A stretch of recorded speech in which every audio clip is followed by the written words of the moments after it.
Playing Final Fantasy 15 on the PS4. I'm just going to give you a little review, what I thought of it, what I liked about it, what I didn't like. But for the most part, I'm going to show some screenshots, no spoilers. I may talk about some of the older games, and I guarantee I'll spoil anything before this game. The screenshots you see here, like, they don't belong to me. I don't take credit for them. So I'm going to get right into it. Like, your graphics in Final Fantasy 15, they hold up to the PS4 and its potential. It's pretty comparable to everything else that's out there. The everything from the character designs, the models, and the world itself, it looks really good. The gameplay, the only major complaint I have is how strange some of the controls can be.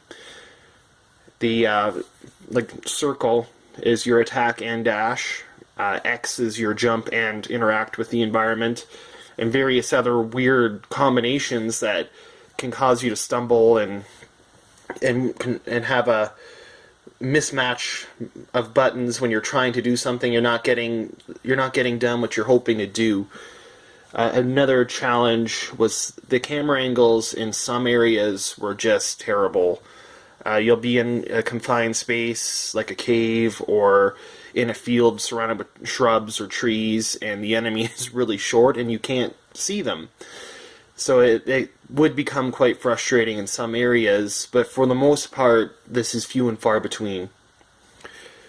We could talk about the pacing as well, the going from combat, how intense it can be, to sitting in the car for anywhere from like 3 to 6 minutes waiting to go to the next area, or just kind of poking around. It just seems like it's up and down. It's not very consistent. As much fun as combat is, it's just this pacing really hampered this game, I feel. Like, some players are not going to enjoy it. To get to combat, it's a lot of fun. They dropped ATB and turn-based pretty much all together. You can pause the game to change your equipment and whatnot, but for the most part, the combat is live action. You're going to have to dodge your own stuff. You're going to have to connect your own attacks. There is a targeting system similar to something you might see in Legend of Zelda, for example. And as for combat, the magic system it's different. It's very powerful. The spell list is simple. It's rather destructive. I do recommend using it. But if you are like a lover of the Black Mage from Final Fantasy or that type of gameplay style, you may not like what they've done. You collect materials from the world and energy points, nodes in the world in which you gather energy from to craft the spells.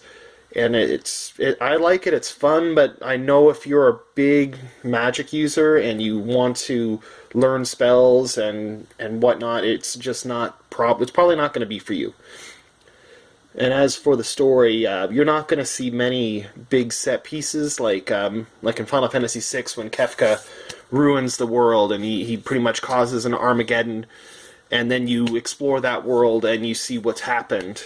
The set pieces in Final Fantasy 15, they're large and they do impact the world, but it's not where the focus is not on the world itself. It's more on the interactions of all these hardships have on the four cast members in the game.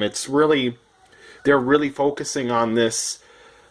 These are like your good buddies. These are the people that you've spent your life with, and they're your childhood friends. They're really trying to push that, and I didn't mind it. It was good enough. I would have liked to see more effect in the world when the storyline progresses, but in the end, these characters, you care about them. I like them.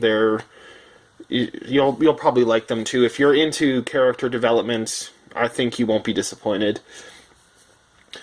Now, the ending of Final Fantasy, or the last few chapters at this point, and it's December 2016, so who knows, something DLC might come out, or they may change something, but the ending is just not that good. Like, the ending gameplay is the last few chapters. it's no fun. It's really rushed. Um, they changed the pacing again. They kind of, it's almost like they're trying to make a survival horror game in Final Fantasy for a portion of it, and it's just not like you're not expecting to have to play hide and seek with monsters when you've been just murdering them through the entire game, and the storyline is really, really weak. There's a huge plot reveal that just doesn't seem to matter. Like, you just don't care. And I think there's a huge missed opportunity. But for the most part, the actual ending, like the storyline ending, it does pull on the heartstrings. Like, the final cutscene is good.